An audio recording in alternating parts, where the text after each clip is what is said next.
Retirement तो मैंने KBC से ले ली थी। उससे पहले मैंने शुरुआत की थी India's got talent, Saregama, Indian idol, dance India dance.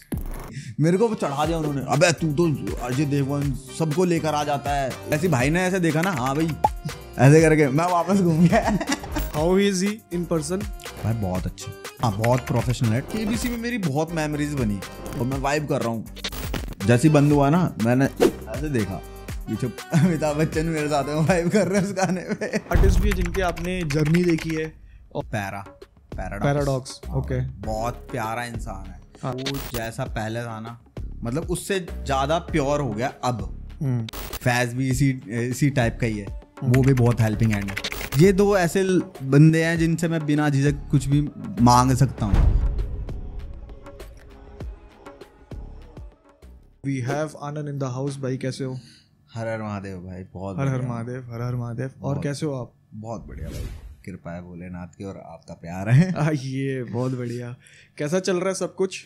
सब बढ़िया चल रहा है। अभी रियलिटी शोज तो मैं क्विट कर चुका हूँ, तो अभी म्यूजिक कंपनी अपनी बनाई है, तो उसी में लगे हैं, कर रहे हैं, काम कर रहे हैं। हाँ, you have started your own record label ना? डमरू रिकॉर्ड्स। तो कैसा चल रहा है उसमें अभी? बहुत बढ़िया। कैसी शुरुआत हुई है?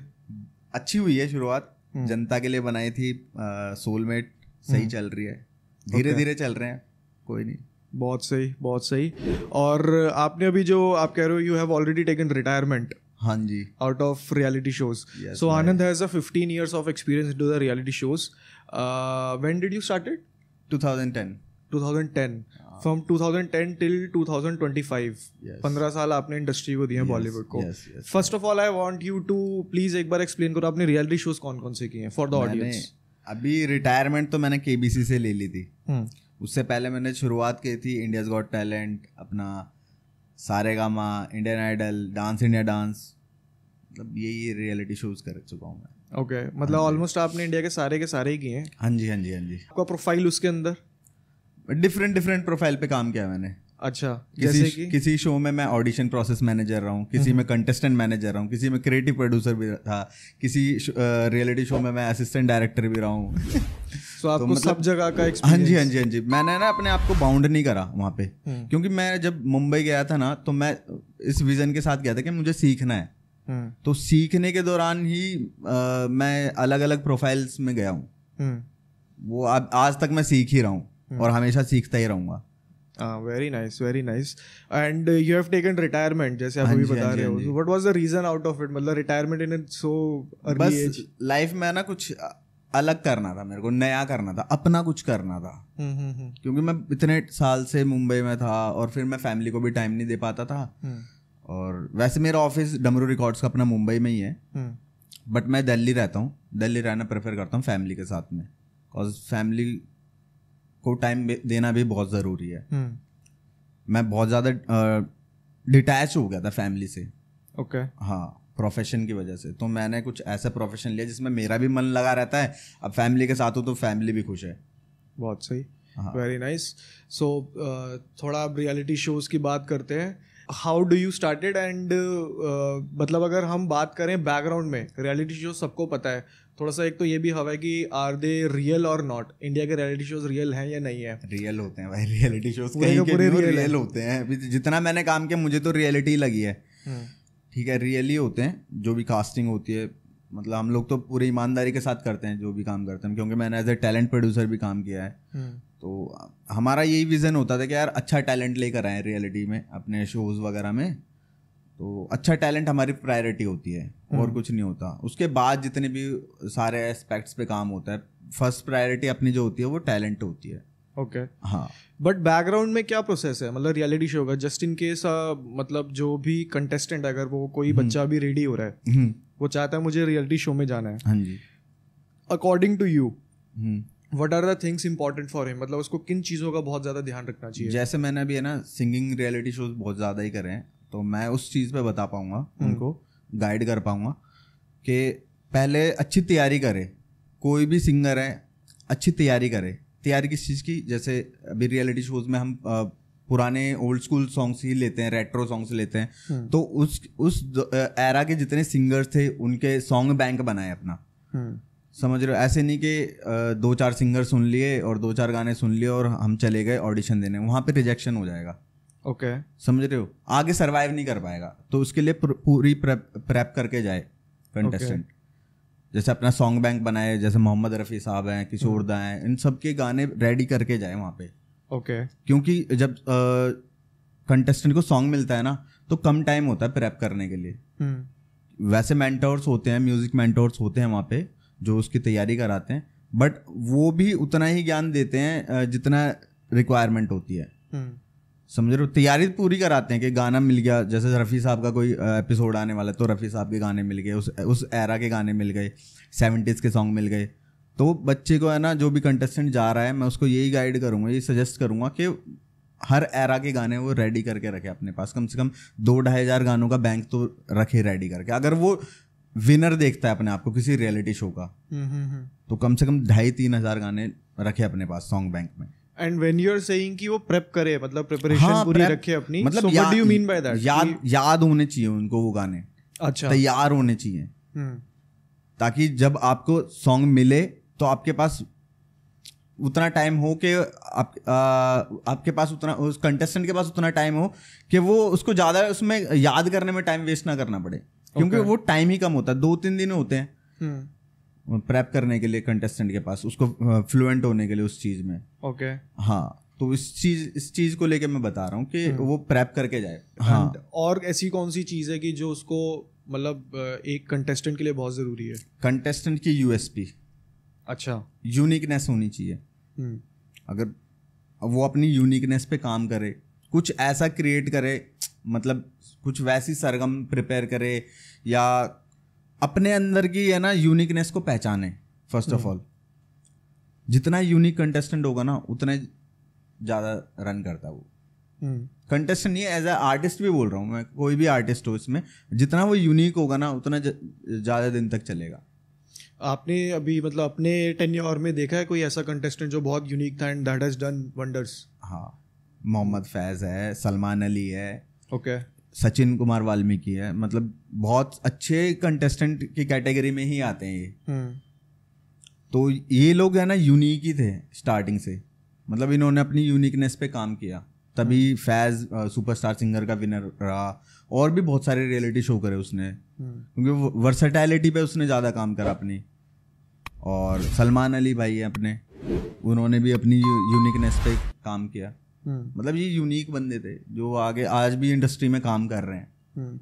And let's say someone is not unique, फिर यार वो आगे लाइफ में क्या ही करेगा जब वो यूनिकनेस पे ही काम नहीं करेगा बंदा। सिर्फ क्योंकि आज का कल्चर भी देख लो ना, जितने यूनिक बंदे हैं वही लाइमलाइट में ज़्यादा आते हैं। टैलेंट तो यार भरा ही पड़ा है, इंडिया भरा हुआ है टैलेंट से, बट जो यूनिक है वही तो दिखेगा। सो व्हेन यू से यूनिक, मतलब एक तो चलो ये बात होती है कि जब आप एक आर्टिस्ट हो तो आपको खुद को पहचानना है कि हाँ, मैं क्या हूँ। बिल्कुल बिल्कुल, है ना, that is what you are. बिल्कुल मतलब यही आपका मतलब? हाँ, मेरा मतलब यही है कि आर्टिस्ट अपनी यूनिकनेस खुद पहचाने पहले, फिर उस पर काम करे। ओके, और इसके अलावा और कोई चीज़?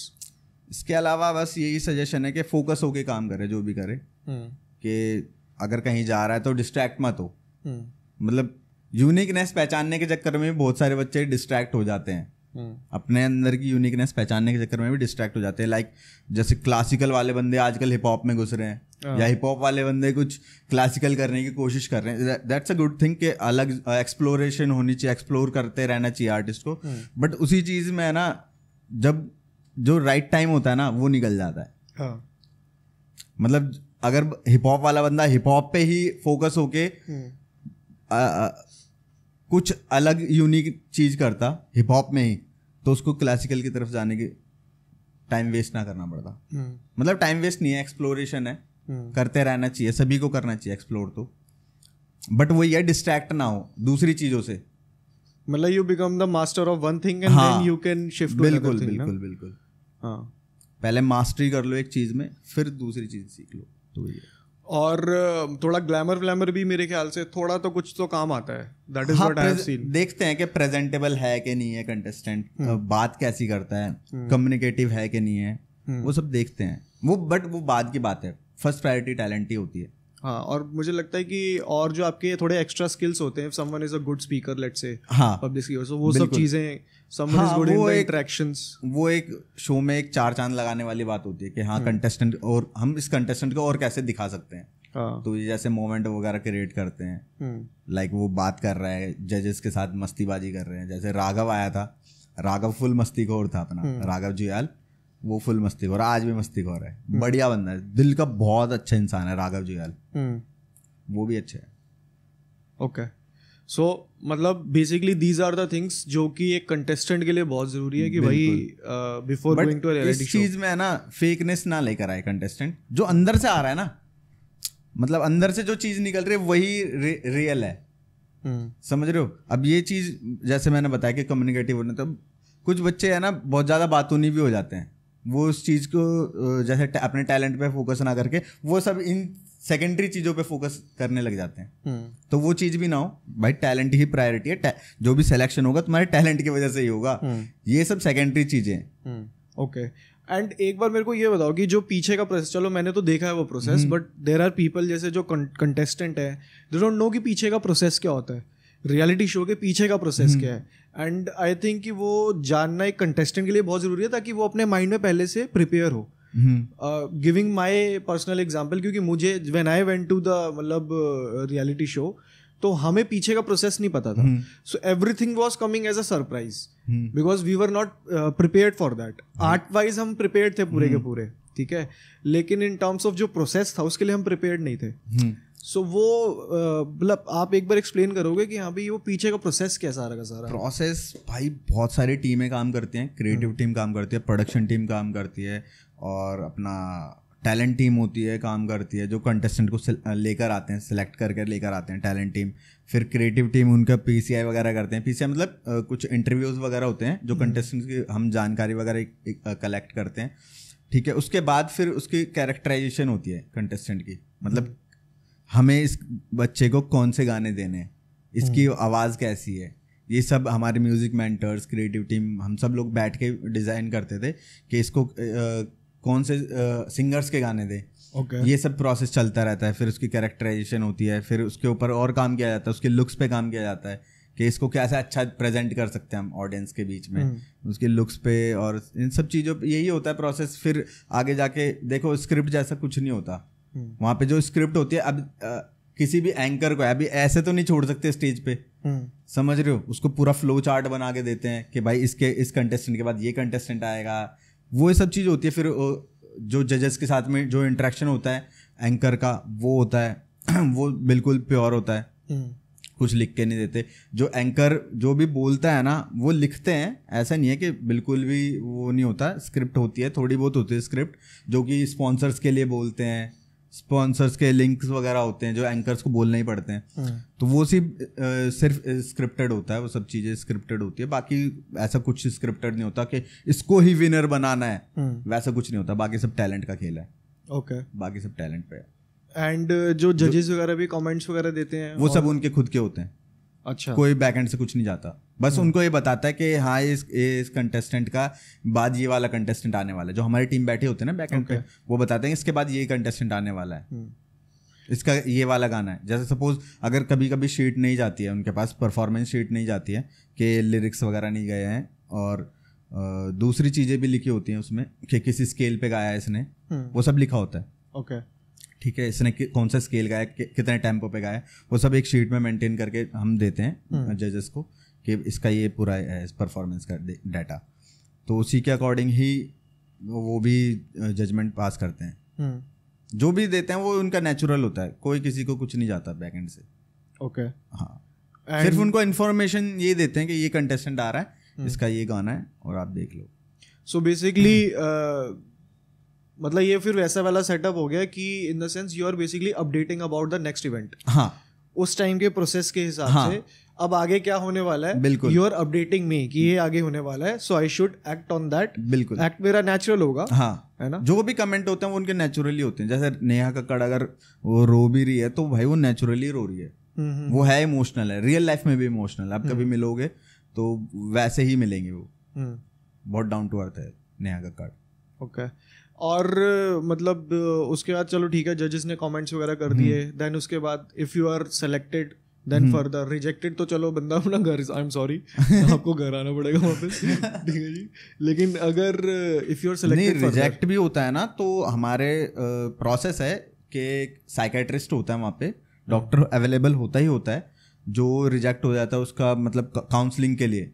ओके हाँ, कुछ ऐसे केसेस भी हुए थे बीच में कि मतलब आउट ऑफ कंट्रोल हो गए थे बच्चे। हाँ, तो उनकी उसके लिए मैं एक साक्षी हूँ, हमारे टाइम पे भी हुआ था। तो उस चीज़ के लिए साइकेट्रिस्ट होता है। हम पूरा टेक केयर करते हैं कंटेस्टेंट का कि इसको किसी भी चीज़ की असुविधा ना हो, किसी भी असुविधा के कारण ये कंटेस्टेंट डिस्ट्रैक्ट ना हो अपने टैलेंट से, अपने म्यूजिक से। तो हमारे प्रायोरिटी होती है कि इसको पूरी सुविधा दी जाए, रहना खाना सब चीज़ सब अपनी तरफ से होता है, टीम की तरफ से होता है, चैनल की तरफ से। और ये जो साइकाट्रिस्ट वाली आपने बात बोली है, कब से स्टार्ट हुआ है? जी तो मतलब ज़्यादा दिन नहीं हुए इसको, 2012 से स्टार्ट हुआ है, 2012। The much I remember I went in 2014, उस टाइम पे I don't see anything like that, मतलब मेरे को तो ऐसा कुछ नहीं दिखा तब। अच्छा, हो सकता है मतलब तब उस चैनल पे ना हो या जो भी, हाँ। जैसा भी, बट तब ऐसा नहीं था, क्योंकि हमारे टाइम पे भी एक ऐसा केस हुआ था जिस दिन हमारी सीक्वेंस थी, सेम उसी डे पे केस ऐसा हुआ था कि जिसमें things were little bit fabricated from the creative team and the actual contestant was not aware of it. So when they presented him, और जब उसने परफॉर्म किया, सो उसकी परफॉर्मेंस के बाद जो है the kind of comments he get from the जजेस, एंड वो बहुत थोड़ा हल्ला वल्ला मच गया था, क्योंकि उसके पेरेंट्स वगैरह भी वहाँ पर थे, ये वो, हाँ। तो वो बड़ा हल्ला वल्ला मच गया था, एंड वही मतलब आउट ऑफ कंट्रोल हो गया था। नहीं, ऐसा कुछ तो अभी तक तो हमारे सामने नहीं हुआ है, क्योंकि हम अगर कोई मोमेंट क्रिएट करने वाले होते हैं ना, जैसे हमारी क्रिएटिव टीम कोई मोमेंट क्रिएट करने वाली होती है, तो हम पहले कंटेस्टेंट को ब्रीफ करते हैं उस चीज़ के बारे में। सपोज इन केस कोई कंटेस्टेंट है, उसने अपने पापा से बात नहीं करी, तो उसका सरप्राइज प्लान करते हैं उसको बगैर बताए, फिर होता है सरप्राइज प्लान। नहीं तो अगर कोई हंसी मजाक वाला फन कुछ गैग कर रहे हैं, तो हम कंटेस्टेंट को ब्रीफ करते हैं, भाई देख ऐसा होने वाला है, तू एग्री कर रहा है तो करते हैं, अगर तू नहीं कर रहा है तो नहीं करेंगे, कोई दिक्कत नहीं है। बट हम कोशिश करते हैं कि वो एग्री करे मनाते हैं उसको कि इसका ये इम्पैक्ट पड़ेगा, इसका ये इम्पैक्ट पड़ेगा, तेरी पर्सनैलिटी थोड़ी सी और निखर कर आएगी, तेरा ये वाला एलिमेंट जो तेरा फन पार्ट है ये बाहर निकल कर आएगा। तो मतलब मजे के लिए करते हैं, ओके, बताते हैं उसको, बट कंटेस्टेंट को पूरा ब्रीफ करते हैं कि ये होने वाला है। And when the contestant is into the competition, मतलब चलो ठीक है, उसका पहले आपने मतलब जो प्रोसेस अभी तक हमने डिस्कस किया है कि पहले बेसिक स्काउटिंग हो गई टैलेंट की, then that talent will get, जो भी सिलेक्टेड टैलेंट है उसको कॉल आएगा, हाँ ट्रेन करते हैं उनको, उसको कॉल आ गया, then they will go to Bombay, मतलब फॉर द ट्रेनिंग, है ना? बिल्कुल। मतलब मेंटर साथ में बैठेंगे, they will work on them, उसके बाद you will give your Mumbai audition basically, जिसमें हम मुंबई ऑडिशंस बोलते हैं, है ना? मुंबई ऑडिशंस हमने दिए, आप अगर फर्दर सेलेक्ट हो गए, so now you are into the competition. जी। So once you are into the competition, तब आपको how much time you get to prepare, let's say कि कोई थीम, जैसे जो भी वीकली थीम है, जो भी है, वो प्रोसेस क्या है?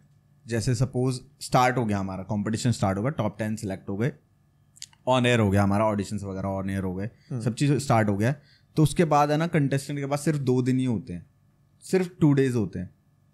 जैसे एक दिन हमें उनको गाना मिला, उसी दिन उसको प्रिपेयर करना है, नेक्स्ट डे उसका टेक्निकल होगा, उसके अगले दिन शूट। ओके, इतना इसलिए मैं बोल रहा हूँ कि प्रेप होकर जाए कंटेस्टेंट, क्योंकि वहाँ पे इतना टाइम नहीं मिलेगा। वहाँ पे जो भी सीखने को मिलेगा वो आपको ऐसे मिलेगा, बहुत क्विक मिलेगा सीखने के लिए, और उसी में ही आपको सीखना है, क्योंकि मेंटोर्स के पास भी टाइम नहीं होता, वो भी कभी चैनल मीटिंग में जा रहे हैं, कभी क्रिएटिव मीटिंग में जा रहे हैं, कभी कहीं जा रहे हैं, फिर वो टाइम निकाल के फिर कंटेस्टेंट पे फोकस होके लगते हैं, क्योंकि वो लोग भी बिजी होते हैं, उनके भी टारगेट्स होते होंगे, आई एम श्योर। अब डेफिनेटली भाई, उनको भी तो अपना ऑब्वियसली बताना है कि हम भी काम कर रहे हैं। बिल्कुल सही। वो भी अच्छा प्रेप कराते हैं यार, वो भी पूरी मेहनत करते हैं कि यार कंटेस्टेंट अच्छा परफॉर्म करे, सारे उनका ये टारगेट होता है। जितना मैंने मेंटर्स को जाना है ना, तो उनका भी ये टारगेट होता है यार सारे बच्चे अच्छा परफॉर्म कर जाए, कोई गंदा ना गाए, एक भी बच्चा गंदा ना गाए, उनका ये टारगेट होता है कि सारे बच्चे जितने भी है ना अच्छा गा जाए, आज अच्छा गा जाए ऐसा। क्योंकि बहुत ऐसे मैंने भी देखा कि बहुत सारे धुरंधर सिंगर भी है ना, मतलब कर देते हैं, लूज कर देते हैं। हाँ, अच्छे से अच्छा सिंगर भी मैंने लूज करते हुए देखा है। बट मेंटोर्स का ये रहता है कि भाई आज अच्छा गा दियो यार, वैसे तो तू अच्छा ही गाता है बट आज अच्छा गाना है। सब वो बस यही टारगेट रहता है उनका, ज़्यादा कुछ नहीं रहता उनको। विनर और लूजर से कोई मतलब नहीं होता उनका, बस यही टारगेट होता है इसको अच्छा गवाना है और अच्छी प्रेप करा दो इसकी जो भी अपना कंटेस्टेंट है, और ये अच्छा गा दे बस। नहीं तो उनकी जॉब प्रोफाइल पे बात है कि क्या सिखाया गुरुजी। करेक्ट है ना। और ये आपके मतलब आपके एक्सपीरियंस में आपके सामने ऐसा कोई कंटेस्टेंट था कि जो मतलब he or she came like an underdog, but जब कंपटीशन में आया, सीखा, कुछ बातें सुनी, माहौल देखा, सो सीधा फाड़ दिया? भाई ऐसे बहुत सारे सिंगर्स हैं, बहुत सारे हैं। जैसे सलमान आया था, सलमान अली। भाई वो एज ए अंडरडॉग ही आया था, गाया था उसने सजदा, अच्छा गाना गाया था। बट वो ऐसे लग रहा था कि यार ये आगे जाके नहीं कर पाएगा थोड़ा सा। बट मैं लिटिल चैम्प्स की बता रहा हूँ, उसके लिटिल चैम्प्स की। जब सारेगामा लिटिल चैम्प्स में आया था तब लग रहा था मेरे को कि यार ये आगे तक नहीं जा पाएगा, ये बस यहीं तक है। क्योंकि आप वो एपिसोड देखोगे ना, वो सीजन देखोगे तो आपको भी लगेगा कि ऑडिशन तक ठीक था, बाकी आगे तक नहीं जा पाएगा। बट जब वो गाया ना उसने, भाई क्रेजी, वो जो निखर कर आया। जब गुरुजी लोग, वैसे तो तैयार सिंगर ही था वो स्टार्टिंग से, बट जब गुरुजी लोगों ने उस पर मेहनत करी ना तो अब क्या निकला है वो लड़का यार। सलमान खान की दबंग 3 का गाना गाया भाई उसने। बॉलीवुड में आगे रुका है, मतलब क्रेजी, बढ़िया। उसके साथ भी अच्छा एक्सपीरियंस रहा है, बढ़िया। अभी इसके साथ सुपरस्टार सिंगर में मिला था मेरे को, जब मैं लास्ट फैज वाला सीजन कर रहा था तब मेरे को मिला था काफ़ी साल बाद। तो मैंने बताया हाँ भाई सही है, मज़े आ रहे हैं। मेंटोर, अब वो खुद भी कैप्टन वगैरह, मेंटोर वगैरह बन गया ना, तो सही है, बढ़िया लड़का है। अच्छा, तो और तरक्की करेगा वो। हाँ, अभी और मिलेगा उसको जो अचीव अभी तक तो करा ही है, थोड़ा बहुत अचीव जो भी करा है, बट अभी और अचीव करेगा वो है, उस कैलिबर का सिंगर है। ओके, हाँ। और सिंस यू आर वर्किंग मतलब in the background of the show ना बेसिकली, सो बैकएंड पे तो बैकग्राउंड में किस्से बहुत सारे होंगे, इन द सेंस कि बहुत कुछ ही कांड भी हुए होंगे, किस्से भी हुए होंगे। कांड ने एक प्यारा सा किस्सा बताऊंगा, मेमोरेबल है, वैसी मेमोरी है ना भाई, मतलब बहुत हजारों लोगों ने काम किया होगा रियलिटी शोज में, बट जो मेमोरी मेरी बनी ना यार, वो मेरे लिए तो मतलब कुछ दिव्य शक्ति मिल गई ऐसे मेरे को लगता है। क्योंकि मैं जब केबीसी कर रहा था ना, केबीसी में मेरी बहुत मेमोरीज बनी। उसमें से एक शेयर करता हूँ किस्सा। केबीसी में जब मैं था तो मैं लेट जाता था बट फिर मेरी एक आदत थी कि मैं जब लोगों से है ना सीखता हूँ। फिर मैंने देखा, मेरे को बताया मेरा जो फ्रेंड है अंकित शुक्ला, उसने बताया कि तू इतनी यंग एज में लेट आ रहा है, और बच्चन साहब को देख, अगर बच्चन साहब को अगर 8 बजे का कॉल टाइम है ना तो 7:30 बजे आ जाते हैं, और मैं जा रहा था 8 बजे कॉल टाइम लेकर 9 बजे जा रहा हूँ कभी। मतलब स्टार्टिंग में मैं लेट हो रहा था, बट फिर मैंने जब ये सब चीज़ें सुनी बच्चन साहब के बारे में कि भाई वो 80 की एज में मतलब इतने पंक्चुअल हैं, मतलब वो आधा घंटा पहले आते हैं अपने टाइम से, कॉल टाइम से आधा घंटा पहले आते हैं। तो उस चीज़ से मैंने सीखा कि भाई वो जब 80 की एज में पंक्चुअल हो सकते हैं तो अभी 30 का भी नहीं है। फिर भाई वहाँ से मैं पंक्चुअल हो गया।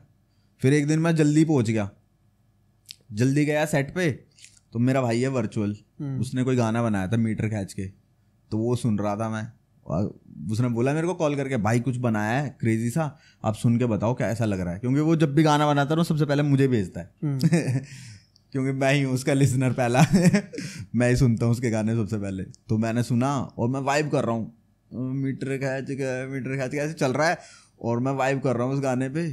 पीछे से एक बंदा कोई वाइब कर रहा है मेरे साथ में, और मुझे ऐसा शैडो सी दिखती नहीं है कि पता चल जाता है कि कोई पीछे खड़ा है, और बट मैंने देखा नहीं, मैं गाना सुनने में वाइब कर रहा हूँ, गाने पे मीटर खींच के पे वाइब कर रहा हूँ।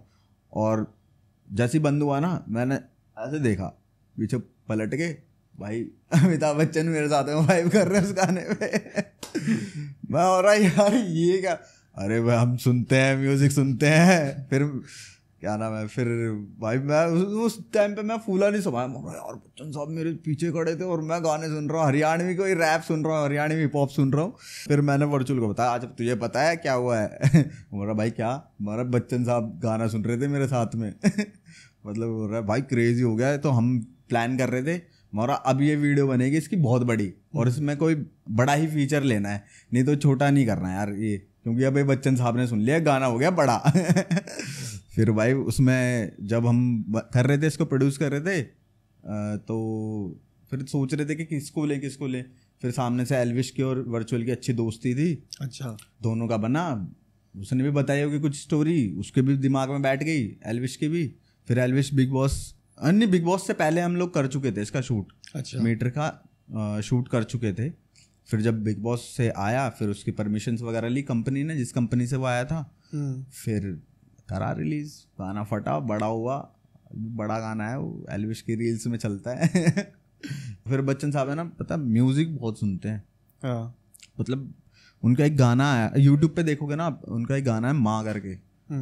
भाई वो गाना सुन लोगे ना आप रो दोगे। आपकी जो पास्ट की जो मेमोरीज है, या अपनी फैमिली से रिलेटेड कोई भी मेमोरी होगी ना, वो आ जाएगी। तो वो चीज़ भी मेरे को उनसे अच्छी लगती है कि उनसे अडेप्ट की मैंने, कि टेस्ट ऑफ म्यूजिक, जो उनका म्यूजिक का टेस्ट है ना, वो बहुत प्यारा है। हिप हॉप भी सुनते हैं, मेरे साथ मीटर खींच के वाइब भी कर ली बच्चन साहब ने। फिर वो जो बच्चन साहब जो ऑटोग्राफ वगैरह वाला सीन होता है, फोटोग्राफ वगैरह सीन होता है ना, वहाँ पे सेट पे, तो एक म्यूजिक प्ले होता है भाई, वो प्लेलिस्ट है ना बच्चन साहब की होती है। अच्छा। हाँ, वो प्लेलिस्ट बच्चन साहब की चलती है वहाँ पे। तब मेरे को पता चलता है, अच्छा ये कोक स्टूडियो में ये गाना आया है, अच्छा ये वाला गाना आया। तो मतलब डेली मैं बस पता है इस चीज़ का वेट करता था, आज बच्चन साहब की प्लेलिस्ट चलेगी तो उसमें से चेक करूँगा कौन सा नया गाना सुन रहे हैं ये। अच्छा। हाँ भाई, म्यूजिक तो बहुत डाई हार्ड फैन है बच्चन साहब म्यूजिक के, हर तरीके का म्यूजिक सुनते हैं। नहीं तो एक और बात बताओ, एक मेरे को क्वेश्चन आ रहा है, क्योंकि केबीसी की बात चल रही है। केबीसी के जो क्वेश्चन है लिखता कौन है? भाई ये तो मुझे भी नहीं पता, लिटरली किसी को भी नहीं पता। उस जो क्वेश्चन डिजाइन करते हैं ना टीम, उसके साथ में सिर्फ हमारे डायरेक्टर साहब मिलते हैं, जो भी हमारी मैम थी डायरेक्टर, वही मिलती थी। अच्छा। और किसी को परमिशन नहीं होती। ओके। और किसी को, मैं इतना क्यूरियस रहा हूँ पूरे सीजन कि यार पता चल जाए यार कौन लिखते हैं, एटलीस्ट उनके साथ वाइब तो कर लूँ। मेरा तो ये था कि उनके साथ बैठ के वाइब करूँगा, थोड़े से अपनी माइथोलॉजी शेयर करूँगा, उनके कुछ सुनूंगा। बट भाई मुझे पता ही नहीं चला लिटरली। और उनका जो था ना कैबिन, वो बिल्कुल हमें पता है वो कैबिन है उनका, बट परमिशन नहीं है वहाँ तक जाने की किसी को भी उस टीम से। Now coming back to the वो क्या कहते हैं एक्सपीरियंसेस, तो जैसे बच्चन साहब के साथ हुआ, ऐसा और भी कुछ हुआ होगा किसी और स्टार के साथ? बहुत है ऐसे तो एक्सपीरियंसेस। मतलब मैं पहले अल्कोहल कंज्यूम करता था। छूटने का रीज़न भी यही था कि पार्टी हुई थी गली बॉय की, एक साइड गली बॉय की पार्टी चल रही थी और एक साइड हमारी पार्टी चल रही थी सारेगामा की। तो पार्टी में है ना, जब पता चला ना दोनों पार्टी को कि ये जी की ही पार्टी है, तो दोनों हो गई मिक्स। अच्छा। हाँ, दोनों मिक्स हो गई। फिर मैं थोड़ा सा ना ज़्यादा ही सुरूर ज़्यादा ही हो गया था, कुछ नेक्स्ट लेवल वाला सुरूर हो गया था। तो मैंने ज़्यादा पी रखी थी भाई उस टाइम पे, और मैं कर रहा था वहाँ पे बदतमीजी, लिटरली बदतमीजी कर रहा था। मतलब मेरे नज़र में वहाँ पे सब बराबर थे।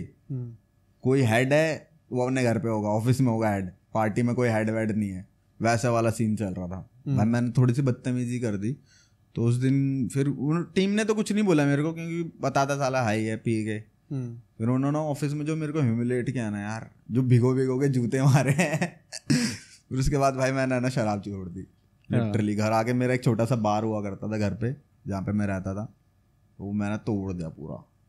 हमारा इसकी वजह से मेरी इंसल्ट हुई है। ये मैं अपने आप से बात कर रहा हूँ, रो रहा हूँ, मैं अपने आप से बात कर रहा हूँ कि ये करने आया था तो दिल्ली से मुंबई, बेइज्जती करवा दी साले तूने अपनी, और पूरी दिल्ली की बेइज्जती करवा दी। फिर मैंने उस दिन बोतलें सारी तोड़ी हैं, मगर आज के बाद हाथ नहीं लगाता यार।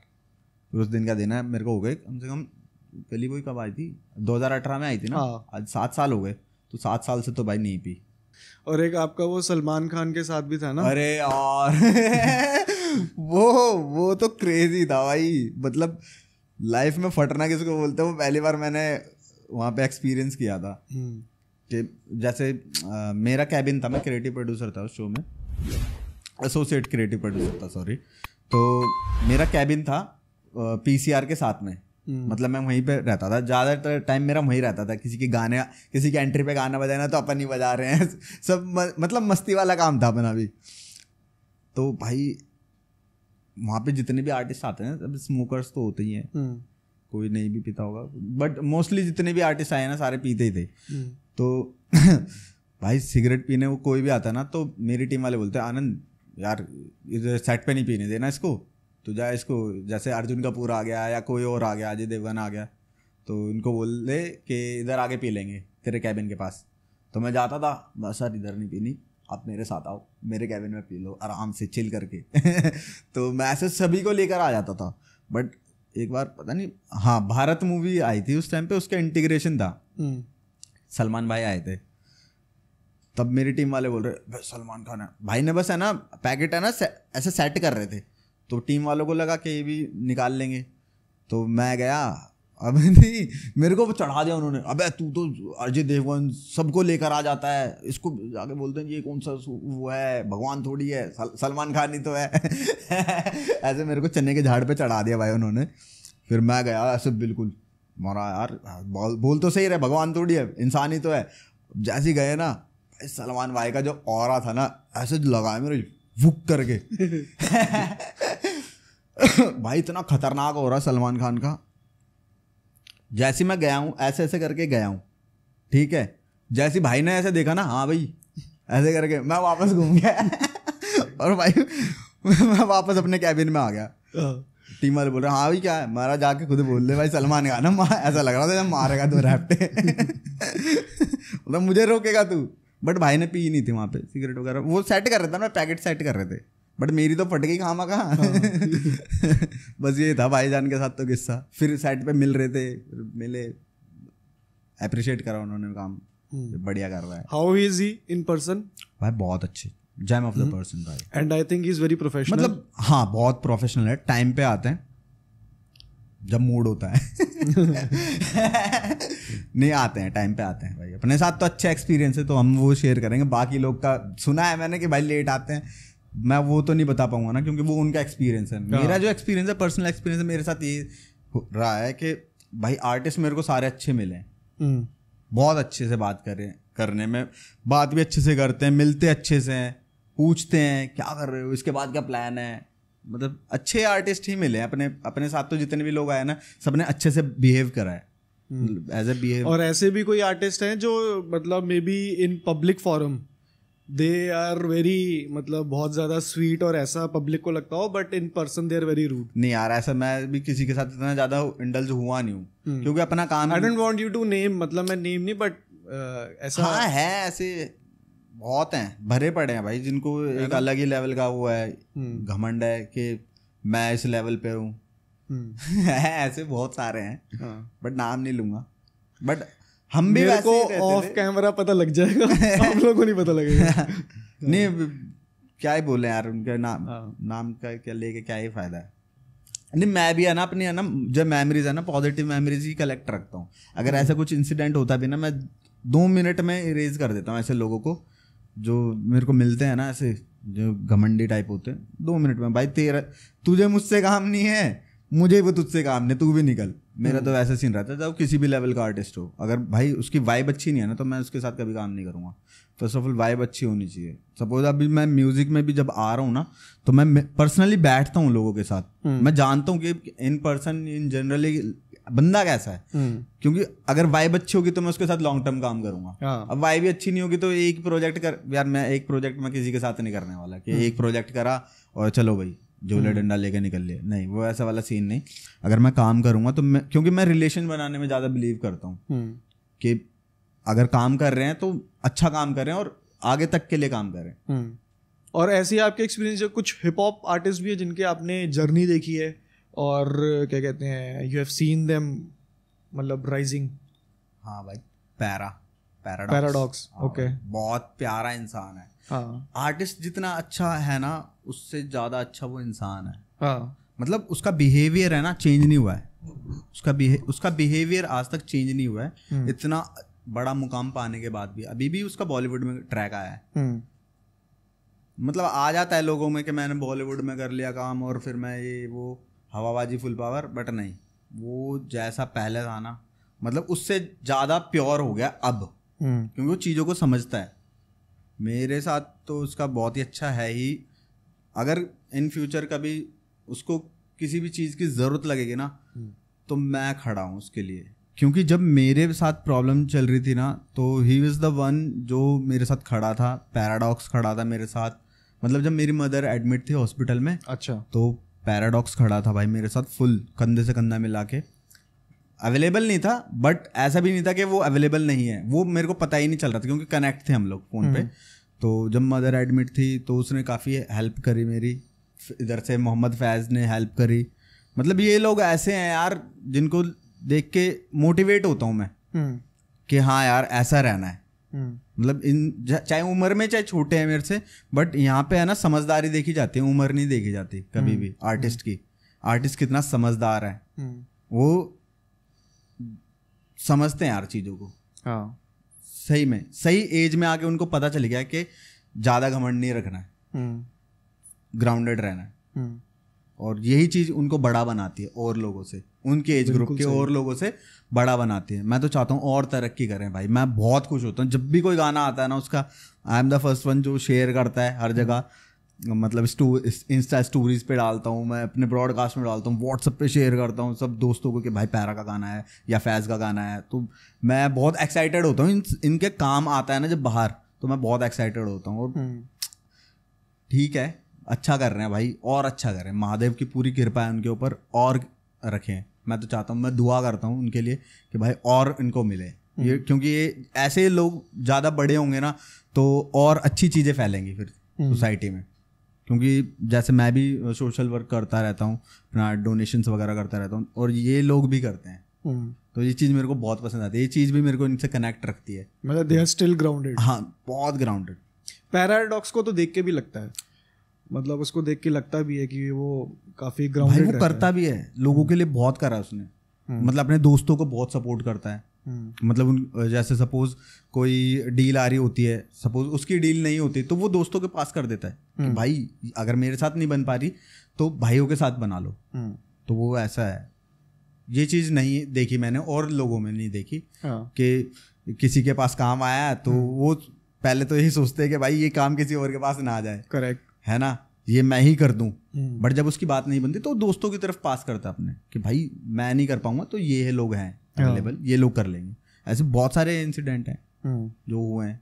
ओके, बहुत सपोर्ट करता है। मतलब मैं सीखता हूँ यार, चाहे किसी भी एज का बंदा हो, मैं हर बंदे से सीखता हूँ। ये चीज़ मैंने पैरा से सीखी कि बांटना सीखो भाई। हाँ भाई। ओके, फैज़ भी इसी टाइप का ही है, वो भी बहुत हेल्पिंग हैंड है। कभी मैं फंस जाता हूँ तो मैं उससे बिना झिझक, मैं ये दो ऐसे बंदे हैं जिनसे मैं बिना झिझक कुछ भी मांग सकता हूँ कि भाई मेरे को हेल्प की ज़रूरत है, तुम कर सकते हो मेरी हेल्प। अभी जैसे मैं म्यूजिक कंपनी बना रहा था तो मैं इन लोगों के साथ रहा हूँ। अब इनको नहीं पता कि मैं इनसे सीख रहा हूँ, बट मैं इनसे सीख रहा होता हूँ। ऑब्जर्व करके सीखता हूँ, इनकी चीज़ें ऑब्जर्व करता हूँ, मैनेजमेंट ऑब्जर्व करता हूँ, इनकी टीम कैसे वर्कआउट कर रही है, समझ रहे हो। मतलब सीखने की तो कोई वैसी टेक्निक है नहीं कि कैसे सीखा जाए। करेक्ट। ये तो अपने अंदर से ही होती है, लगन होती है बिल्कुल, किससे क्या सीखना है, किससे क्या लेना है। तो मैं इनसे बहुत सीखता हूँ यार। ओके, इसमें एज का कोई वो नहीं है, दायरा नहीं। आप कभी भी किसी भी एज में किसी भी बंदे से सीख सकते हो। तो इन दोनों से मैं सीखता हूँ, फैज़ से और पैरा से। मैं तो चाहता हूँ कि दोनों भाइयों का एक कोलैबोरेशन भी हो जाए। बढ़िया मजा आ जाएगा। तो सही है, वो तो आप ही करा सकते हो फिर हम है।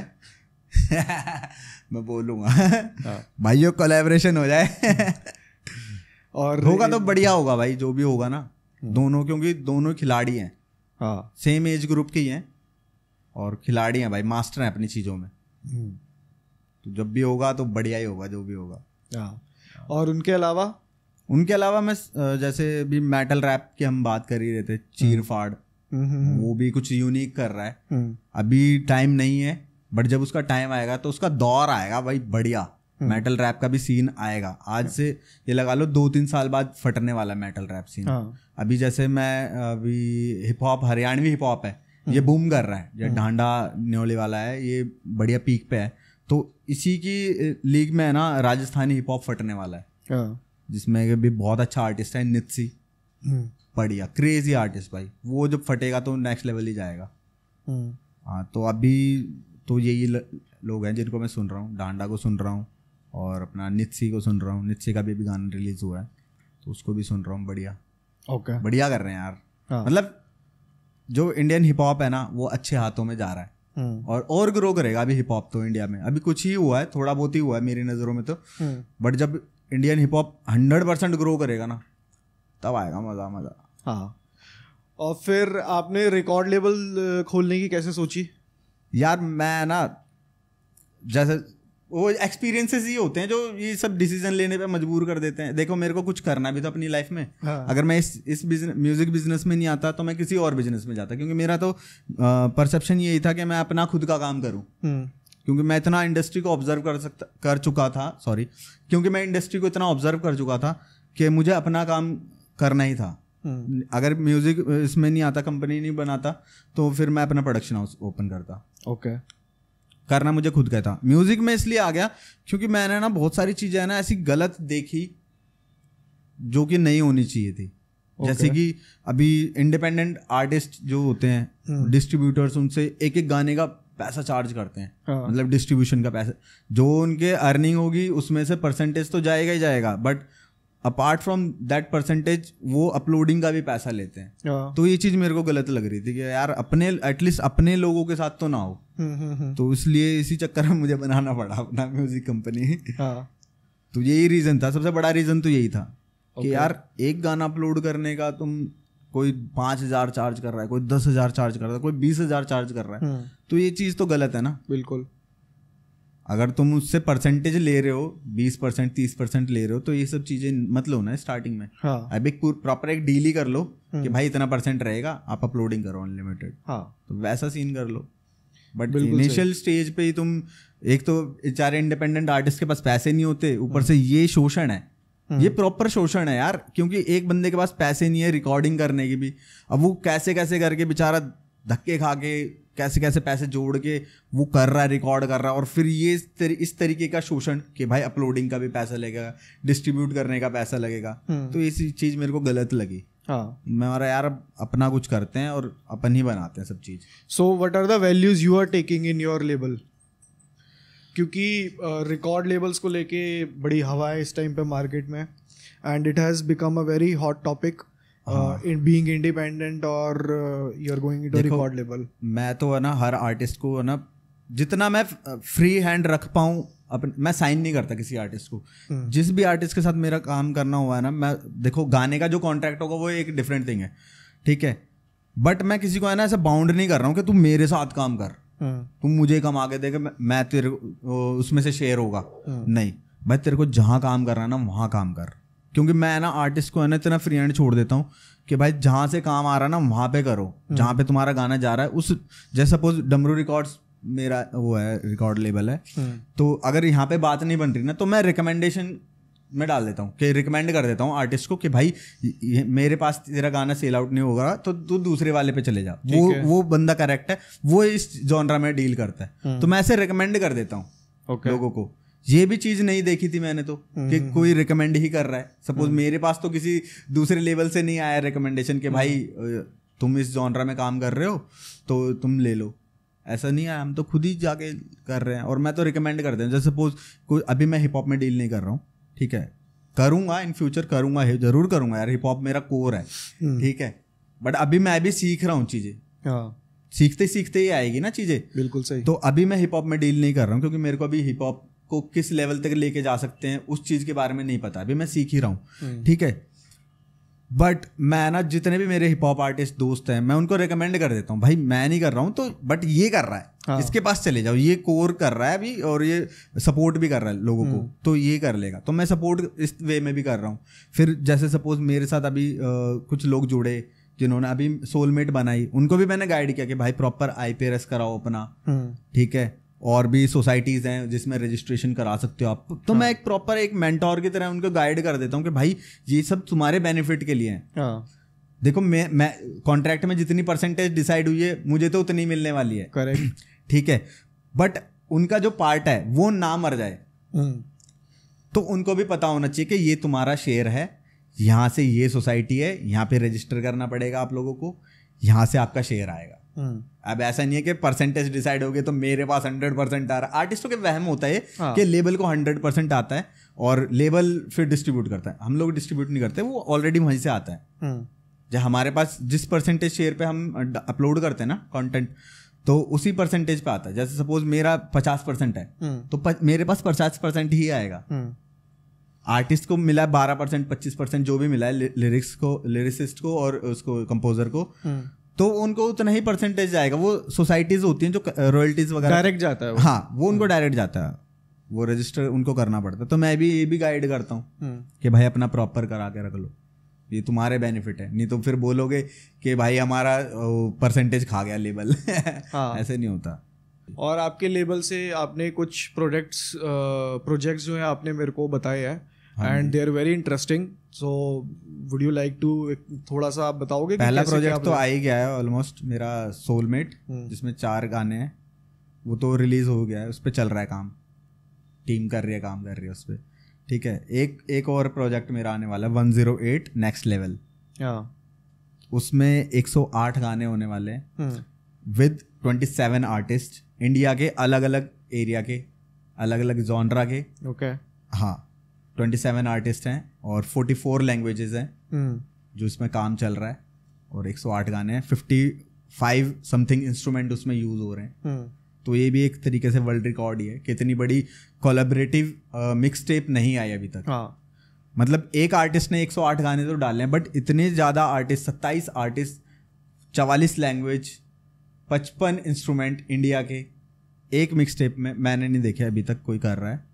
और ये हम कर लेंगे, एग्जीक्यूट जल्दी कर देंगे इसको भी, चल रहा है, इस पे भी काम चल रहा है। Very nice, very nice, this is very interesting. मतलब कॉन्सेप्ट, मतलब मेरा जो वो है ना, क्या नाम है, थॉट है, इंडियन म्यूजिक को ग्लोबल सीन में लेकर आना वापस से। पहले था अपना सीन, बहुत स्ट्रॉन्ग सीन था अपना, बट टाइम के साथ साथ है ना थोड़ा सा हम पीछे चले गए उस चीज को लेके। बट मेरा वही है कि मैं अपनी लैंग्वेज का एक इकोसिस्टम बनाऊं। समझ रहे हो, जो जितनी लैंग्वेज है ना, ये हमारी बाउंडेशन ना बने। सपोज अभी मेजर लैंग्वेज इंग्लिश है जो चलती है म्यूजिक लाइन में, ठीक है, तो हमारे पास इतनी सारी लैंग्वेज है कि एक हर लैंग्वेज का एक इकोसिस्टम बन जाए। मतलब हर लैंग्वेज का आर्टिस्ट आ रहा है, अपना टैलेंट दिखा रहा है, वैसा वाला सीन, उन सबको ग्लोबल मार्केट में लेकर आना। तो इस मिक्स टेप के थ्रू हम वो सब सीन करने वाले हैं। देखो सक्सेस मिलेगी नहीं मिलेगी ये सब ऊपर वाले के हाथ में, बट हमारा काम है कोशिश करना। एटलीस्ट मैं कोशिश तो कर सकता हूँ। अब जितना सक्सेसफुल हो पाएंगे नहीं हो पाएंगे वो सब बात की बात है, बट पहला एक स्टेप लेना वो जरूरी है किसी की भी लाइफ में। थोड़ा सा पर्सनल उसमें घुसते हैं कि यू आर अ स्पिरिचुअल, मतलब आपकी स्पिरिचुअल इंक्लाइनेशन बहुत ज्यादा है, फैमिली से भी है। फैमिली से ही है। हाँ, मैं देखो दिखा देता हूँ सोशल मीडिया पे कि मैं हूँ स्पिरिचुअल, थोड़ा बहुत मैं जाता हूँ, काम वाम करता हूँ, इधर मंदिर जाना, बट उससे पहले से ही है ना मेरी फैमिली से ही है ये सब चीज़। मतलब जिनको मैं जो आना ही नहीं चाहते लाइमलाइट में, मतलब पापा हैं मेरे, बहुत ही ज़्यादा स्पिरिचुअल हैं और मतलब बहुत ज़्यादा डोनेशन करते हैं। मैं तो 1% भी नहीं करता भाई उनका जितना वो करते हैं इस एज में भी आके। मदर थी मेरी, वो बहुत ज़्यादा स्पिरिचुअल थी, वो बिलीव करती थी। एक इंसिडेंट बताऊंगा तो लगता है रोंगटे खड़े हो जाएंगे लोगों के, कि मेरा जो ये नाम है आनंद कुमार, ये मेरा रियल नेम नहीं था, कुछ और नाम था जो मेरे ऊपर नेगेटिव इम्पैक्ट डाल रहा था। ओके हाँ, मेरे लाइफ में सबसे बड़ा इंसिडेंट हुआ है, मेरे साथ एक्सीडेंट हो गया था, मेरा हाथ जल गया था, और मैं पूरा ही जल गया था वैसे तो यार, पूरा मतलब बहुत तगड़ा एक्सीडेंट था। तो उसके बाद है ना कुछ ऐसे मम्मी है ना थोड़ी और ज़्यादा स्पिरिचुअल हो गई मेरे को लेके, मुझे लेके बहुत ज़्यादा सीरियस थे पूरी फैमिली में कि इसका ये नाम है तो उसकी वजह से हो रहा है। फिर एक साधु महात्मा आए थे, उन्होंने बताया कि इसके नाम की वजह से ये हो रहा है, इसके साथ इसका नाम बदल दो। तो फिर फैमिली ने डिसाइड किया कि इसका नाम थोड़ा वैसे रखते हैं जो इसको शांत रखे, क्योंकि मैं बहुत शैतान था बचपन में, बहुत ही शैतानी करता था, बहुत ही। मैं मतलब मेरे को कोई बाउंड नहीं कर सकता, अभी भी नहीं कर सकता मेरे को किसी भी चीज़ों में बाउंड, बट अब मैं समझदार हूँ। पहले नहीं था भाई, पहले तो मैं शैतानी करनी, कुछ चाहिए तो चाहिए, जिद्दी बच्चे होते ना जैसे स्टबन किड्स, वो था मैं। कुछ चाहिए तो चाहिए, कुछ करना है तो करना है, वो एटीट्यूड अभी भी है बट अब पॉजिटिव वे में। तो ऐसे ही हुआ, फिर महात्मा जी ने नाम चेंज करने के बोला, फिर फैमिली ने नाम चेंज, फिर मेरी मदर है ना एक वो किताब लिखती थी राम राम राम, उसको राम नाम दान बोलते हैं। तो वो ऐसा होता है कि मैं राम राम लिख रहा हूँ और मैं मेहनत कर रहा हूँ, मैं प्रभु को याद कर रहा हूँ और मैं किसी के बारे में अच्छा चाहता हूँ ना, तो मैं उसके नाम को लेके मंदिर में डोनेट कर दूंगा। ठीक है, जैसे नाम जप। हाँ, जैसे नाम जप होता है तो वो डोनेशन होती है, वो भी डोनेशन होती है, राम नाम दान। तो वो हनुमान मंदिर में मम्मी करते थे। फिर कट्टू मैं आया हूँ यहाँ पे स्टूडियो में, मेरे दोस्त का स्टूडियो डीजी इमॉर्टल, बहुत पुराना दोस्त है मेरा, अब खैर बात नहीं होती बट है दोस्त मेरा, बहुत अच्छा दोस्त था। तो उसके स्टूडियो में बैठे थे हम बूम शो इमॉर्टल्स में, मैं, वर्चुअल, डीजी और एक भाई है हमारे उत्तराखंड के टॉम भाई, वो बैठे थे। रैपो के ब्रदर हैं वो, एक बहुत अच्छा रैप आर्टिस्ट है, रैपो बीट किलर। अच्छा। तो उसके भाई हैं वो। तो हम सब साथ में बैठे थे, तो वहाँ पे डिस्कशन चल रहा था स्टीव जॉब्स को लेके। ओके। फिर प्लान बन रहा था कि भाई जाएंगे वहाँ पे, अपन भी जाएंगे, क्या पता हमारा भी कुछ हो जाए। ठीक है, तो ऐसे करके मतलब काफ़ी साल निकल गए कि भाई जाएंगे, अब जाएंगे, अब जाएंगे, अब जाएंगे, कुछ नहीं हो रहा, जा ही नहीं रहे, कोई जा ही नहीं पा रहा वहाँ पे। एक दिन सडनली मेरे पता नहीं क्या हुआ कि भाई मैं तो आज ही जा रहा हूँ, जिसको चलना है मेरे साथ चल दो। तो मैं घर आया हूँ, मैंने वर्चुअल से पूछा, मैं वर्चुअल चलेगा तू? बोला भाई रात हो गई, अब तो कुछ ट्रांसपोर्ट भी नहीं मिलेगा। मरा तुझे चलना है कि नहीं चलना है? हाँ या ना में बता। मेरा भाई सुबह चलते हैं। मैं पता चल गया मेरे को, ठीक है। फिर मैंने बाकी दोस्तों को पूछा, मैं तो चल रहा है?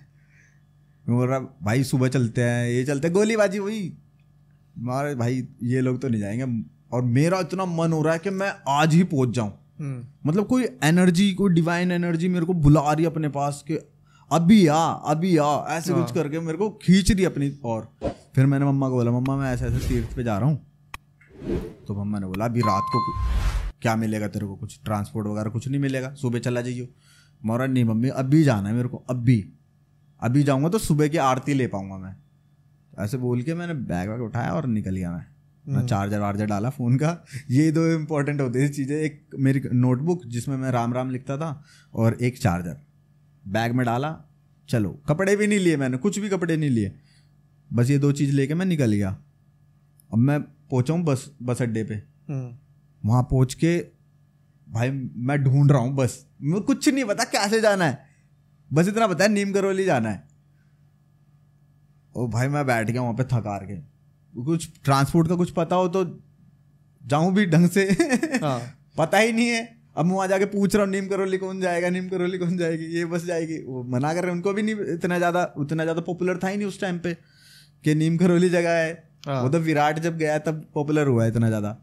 तो भाई मैं वहाँ पे बैठ गया हूँ, एक बंदा आया कि भाई कैसे दुखी है तू? मैं बोल रहा हूँ भाई मेरे को ना नीम करौली जाना है और यहाँ पे है ना कोई बस मिल नहीं रही, मेरे को बता दो प्लीज़ कैसे जाना हो। तो देख दो रूट है, एक हल्द्वानी होके जाता है, एक ये हल्द्वानी वाली बस जाएगी। ठीक है, यहाँ से हल्द्वानी जा, हल्द्वानी से वहाँ से कैब ले ले, वो नीम करौली जाएगी भवाली। ठीक है, मोरा अच्छा, तो वो हल्द्वानी वाली तो निकल गई। अब क्या मतलब, अब आने वाली है अल्मोड़ा वाली बस। अब यहाँ से अल्मोड़ा वाली बस पकड़ना, वो तुम्हें डायरेक्ट धाम पे उतारेगी बाबा के पास। मारे तो भाई गल बन गई बढ़िया, इसने बता दिया मेरे को, सही रूट बता दिया और सही जगह पे उतारेगी। नहीं तो हल्द्वानी भी मेरे लिए नई जगह अगर जाऊँगा तो भाई बस में बैठा हूँ, सीधा धाम पे उतरा हूँ करेक्ट आधा घंटा पहले आरती से। मतलब मेरे को फ्रेशन अप होने का टाइम मिल गया। फ्रेश हुआ और मैं गया अंदर। भाई क्या ऊर्जा है वहाँ की, मतलब वैसी ऊर्जा मैंने और कहीं नहीं देखी। मतलब पर्सनल एक्सपीरियंस है ये तो मेरा।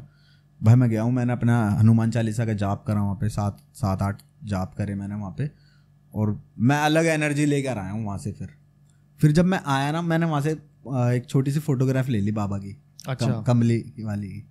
ठीक है, तो वो फोटोग्राफ ले ली। मैं ना मंदिर साफ कर रहा हूँ और मैं उसके लिए अलग स्पेस बना रहा हूँ फोटो के लिए। तो सडन मम्मी आते हैं, मम्मी बोलते हैं क्या कर रहा था मंदिर में? मैं बोला मम्मी कुछ नहीं, बाबा की फोटो लगा रहा हूँ। मतलब तू जानते इस बाबा को? मारा ये बाबा, मैं इन्हीं के पास तो गया था वहाँ पे नीम करौली। मतलब पागल, ये वही तो बाबा है जिन्होंने तेरा नाम बदला था। ओ भाई लिटरली मैं ना सर पकड़ गया। मैंने हैं मरे तो 73 में 1973 में तो मतलब निर्वाण साथ गए थे, ये कैसे? फिर मैं सोच में पड़ गया और यार चमत्कार था, बाबा मेरे को बुलाना ही चाह रहे थे वहाँ पे। फिर उसके बाद तो मेरा रेगुलर हो गया हिम करौली का। फिर मैं चुपके से जाता हूँ, मैं अब किसी दोस्त को भी नहीं बोलता कि भाई मेरे साथ चलेगा या नहीं चलेगा, मैं चुपके से जाता हूँ अपना पब्लिक ट्रांसपोर्ट से दर्शन। तो फिर आंटी ने भी सर पकड़ा होगा क्योंकि वो 1973 में। हाँ, मम्मी खुद शौक में हो गई, मम्मी और हम दोनों ही। मैं फिर बोल रहा मम्मी चमत्कार है, चमत्कार को नमस्कार है, बाबा बुला रहे थे। क्योंकि मैं बहुत साल से ना डिस्कनेक्ट हो गया था अपने चीज़ों से, मतलब मैं पूजा पाठ भी नहीं कर रहा था, कुछ भी नहीं कर रहा था वैसे जो डिवाइन कनेक्शन होता वो था, बट मैं ज़्यादा भौगोलिक चीज़ों में ज़्यादा ध्यान नहीं दे रहा था। लाइक मंदिरों में पूजा आरती कर रहा हूँ, वो मैं अभी भी नहीं करता हूँ। मैं सिर्फ जाता हूँ भगवान के पास, बातें करता हूँ उनसे, दर्शन करता हूँ और मैं आ जाता हूँ। मैं वो ढकोसलाबाजी नहीं करता कि घंटी बजाने से भगवान प्रसन्न हो गए। उसके जैसे जो भी प्रसाद की जो होती है ना अमाउंट, वो मैं किसी को डोनेट कर देता हूँ। ओके। हाँ, मैं थोड़ा सा इस चीज़ में आ गया हूँ अब कि उस भगवान के पास यार अगर देखा जाए तो हर इंसान में भगवान है। सब बोलते हैं ना कि आपके अंदर भगवान को जानना है तो कहाँ जानेंगे? मंदिरों में थोड़ी मिलेंगे भगवान, तुम्हारे अंदर मिलेंगे। तुम क्या कर्म कर रहे हो?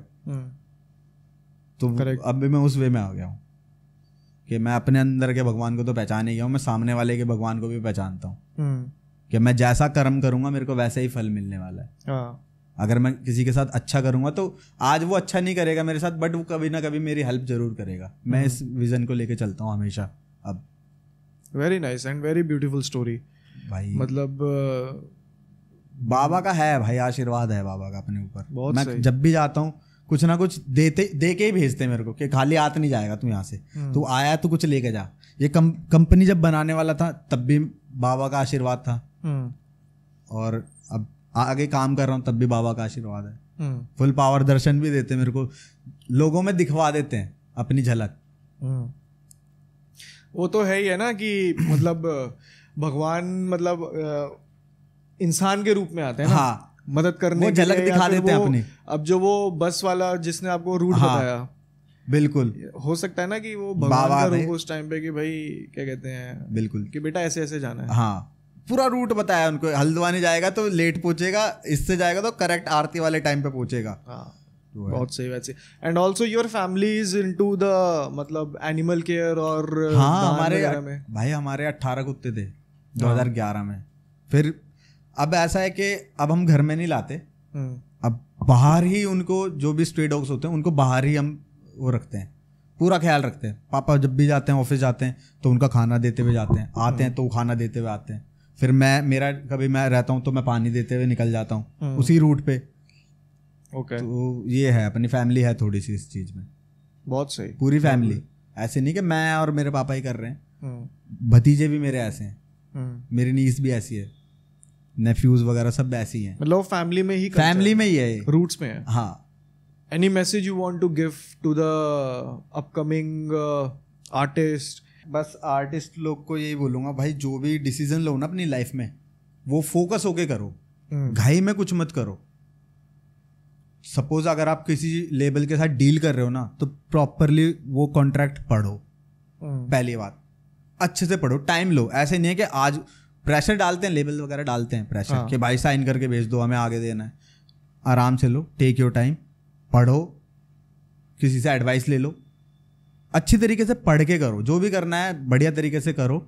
मना नहीं करूँगा किसी को कि लेबल के साथ साइन मत हो, बट पढ़ के हो, उसको अच्छे से पढ़ो कॉन्ट्रैक्ट को। जब खुद का मन सेटिस्फाई हो जाए ना कि हाँ अब मुझे करना चाहिए, तब करो। ये बस मेरी एडवाइस है। फोकस होके करो जो भी काम करो यार। ऐसे नहीं कि दिखा अरे अच्छा इतने बड़े लेवल की तरफ से आया है साइन होने का, घाई में कर दिया साइन, फिर गालियां दे रहे हैं, अपने आप को कोस रहे हैं और सामने वाले को भी गाली दे रहे हैं। सामने वाला तो स्मार्ट है ही, तुम्हें भी स्मार्ट बनना पड़ेगा।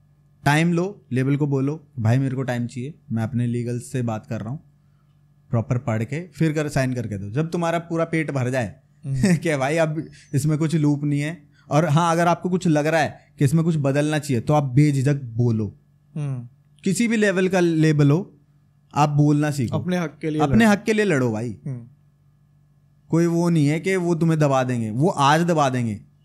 साइन कर दोगे ना तब वो तुम दब जाओगे, बट जब तुम सेटिस्फाई होगे साइन करोगे ना, फिर नहीं दबोगे, फिर तुम खुद से ही सेटिस्फाई रहोगे। हाँ, है ना। तो यही एडवाइस है कि भाई जो भी करो सोच समझ के करो। So इसी ग्रेट एडवाइस पे how was the conversation, we are going towards the closing. बहुत मजा आया भाई पहली बार, अच्छा लगा यार बात करके। आप भी उसी तरीके के इंसान हो, क्योंकि देखो पता है जब वाइब बनती है ना तभी बात होती है, तभी असली बातें होती हैं। वो तो है, नहीं तो मैं भी फेक कर देता बहुत सारी चीजें, जैसे और बंदे करते हैं। बिल्कुल सही है ना, फैब्रिकेट हो। मेरे अंदर नहीं है यार ये फैब्रिकेट होना, जो भी है रियल है। जो भी मैंने एक्सपीरियंस करा है लाइफ में वही बताया आपको, ऐसे कुछ फैब्रिकेटेड नहीं है। किसी से भी पूछ सकते हो मेरे बारे में बाकी इंडस्ट्री में कि कैसा है, पॉजिटिव रिपोर्ट मिलेगी नहीं मतलब रिपोर्ट पॉजिटिव ही है, मेरे एक्सपीरियंस में भी पॉजिटिव ही रिपोर्ट है। क्या करना है फेक करके यार। करेक्ट, आज कर लूंगा कल पकड़ा जाऊंगा। हाँ सही बात है, जनता समझदार है भाई, समझ जाएगी। बिल्कुल सही, बिल्कुल सही। सो ये थे आनंद एंड फ्रॉम डमरू रिकॉर्ड्स। और ऐसे बहुत सारे आर्टिस्ट, बहुत सारे इंडस्ट्री के लोग आते रहेंगे। लाइक सब्सक्राइब वो सब आपकी मर्जी है, करना नहीं करना क्यों नहीं भाई करेंगे क्यों। अरे भाई जो मेरे से प्यार करते हो या जिसको पॉडकास्ट अच्छा लगा है भाई का चैनल सब्सक्राइब कर देना, ताकि और लोग भी आ पाए, है ना। sure. आएंगे। देखो आप लोग नहीं भी करोगे, हमारा अपना कमिटमेंट है कि लोग तो आएंगे भाई आएंगे, ये हमारा कमिटमेंट है। बिल्कुल। Alright guys, take care, bye bye, शब्बा खैर, हर हर महादेव। हर हर महादेव।